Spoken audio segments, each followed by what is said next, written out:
This is a complete work of fiction.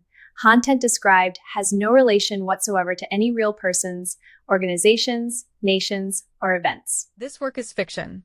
All characters, organizations, and events are fictitious, and any resemblance to real persons or entities is entirely coincidental. It is written as a satirical allegory based on real political and military situations, and there is no intention to defend or attack any specific ideology or group. The Kharg Island Exodus 2026, May 2026, the White House.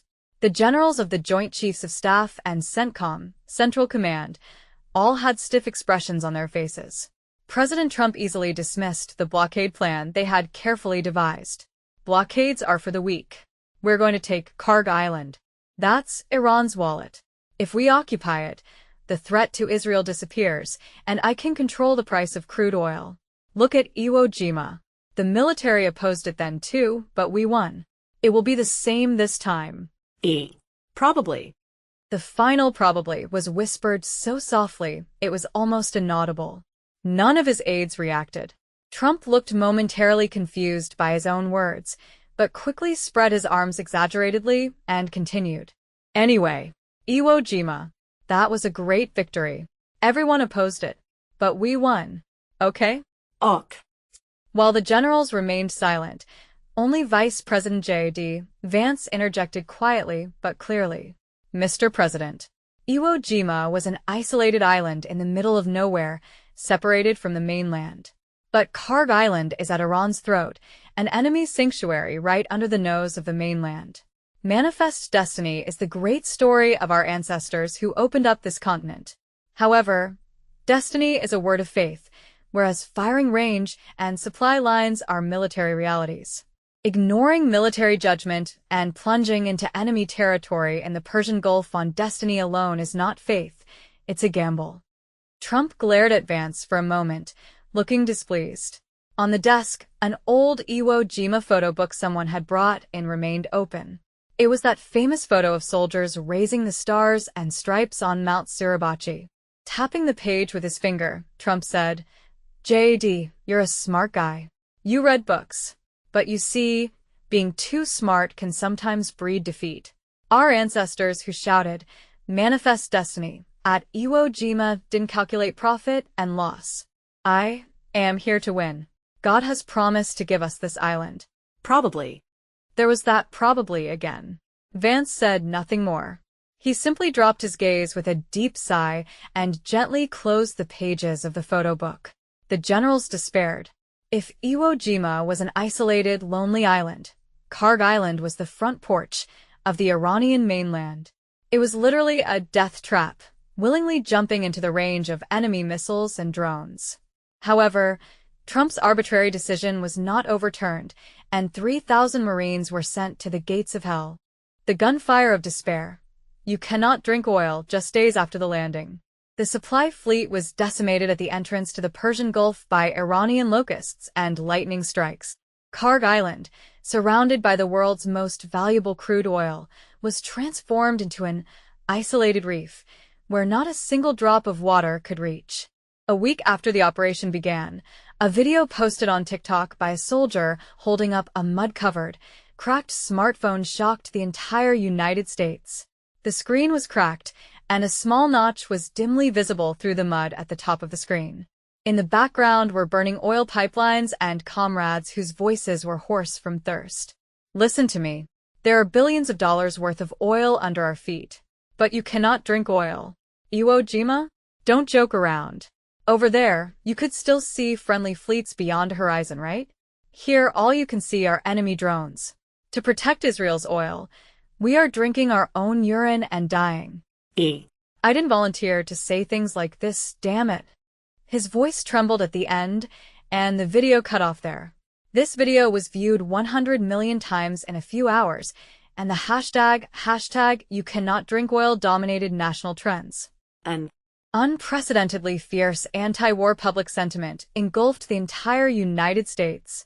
The live broadcast of Famine and Plague on social media, the soldiers on Kharg Island continued to live-stream their own collapse, which burned out the conscience of the American public ahead of the midterm elections. Record of famine.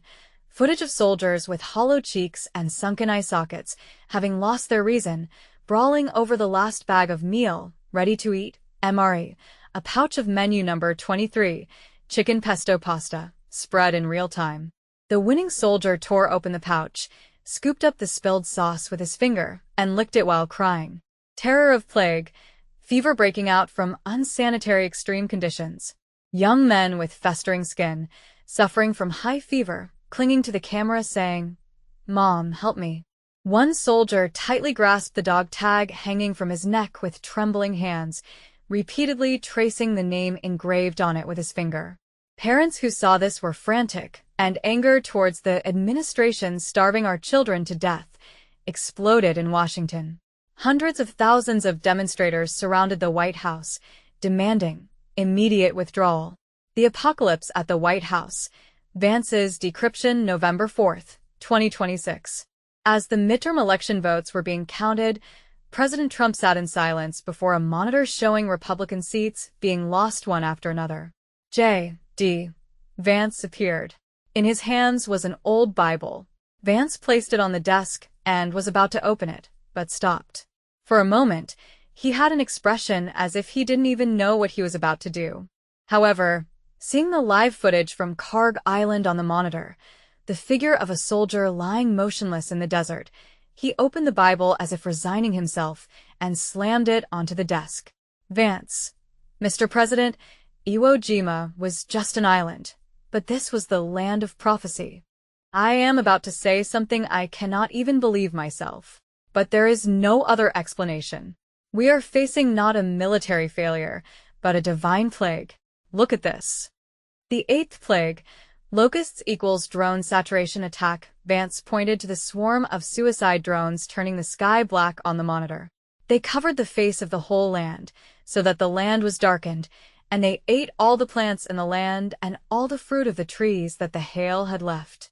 Not a green thing remained, neither tree nor plant of the field, through all the land of Egypt. Exodus 10 verse 15. Mr. President, these locusts have devoured all the plants of the land, named our supply routes. The 7th plague, lightning strikes equals hypersonic missiles. Next, he pointed to the flash of a hypersonic missile that sank an Aegis destroyer in a single blow. The Lord sent thunder and hail, and fire ran down to the earth. There was hail and fire flashing continually in the midst of the hail, very heavy hail, such as had never been in all the land of Egypt since it became a nation. Exodus 9 verses 23 to 24. This lightning strike is the hypersonic fire that neutralizes our air defense systems. It cannot be prevented by modern technology. It is the very wrath of God. The 5th and 6th plagues, Famine and Plague. Finally, he showed the images of soldiers dying of starvation and falling to disease, flowing on social media. For by now I could have put out my hand and struck you and your people with pestilence, and you would have been cut off from the earth.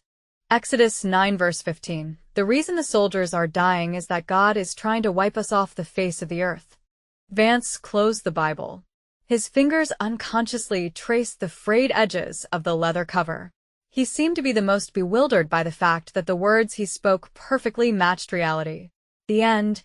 Trump's Allahu Akbar. Trump listened silently to Vance's words. A past memory flashed through his mind. A scene he saw at a casino in Atlantic City in the 1980s. The house at the blackjack table, which everyone thought was unbeatable, the absolute power of the dealer. At that time, he thought to himself, if you want to win, don't fight the house. Be the house. Now, the locusts and lightning strikes shown on the monitor in front of him were exactly the new house. Neither America nor Israel. God himself was the dealer of this war. Trump realized that Vance's words and the modern tragedy before him perfectly coincided. Acknowledging an entity stronger than himself meant not defeat, but devotion to him. Because the ultimate power was his God. What he knelt to was not doctrine, but simply the most powerful thing in the universe right now. On the screen, soldiers rendered immobile by starvation and disease looked up to the heavens as they died. From one soldier's hand, the identification tag, commonly known as a dog tag, an official metal personal identification tag issued by the military, that hung around his neck slipped and sank silently onto the oil-stained sand. Trump slowly stood up and shouted with an unprecedented look of ecstasy. "Trump, Allahu Akbar. Praise be to the greatest power. Right now, in this moment, the strongest rules everything. That is my philosophy. I don't care if it's God's plague or whatever. I always stand on the side of the strongest. Great power." Epilogue, November 4th, 2026. The Trump administration suffered a devastating defeat in the midterm elections and died politically. In the desert of Kharg Island, a final line written with a finger in the oil-stained sand was left behind. Right next to it, an ownerless identification tag, commonly known as a dog tag, an official metal personal identification tag issued by the military, gleamed dully in the setting sun. The engraved name was buried so deep in the sand that it could no longer be read by anyone. You cannot drink oil, and you cannot escape from the most powerful thing at this moment. In the sky, the buzzing of the locusts' drones still echoed like a hymn heralding the arrival of a new era.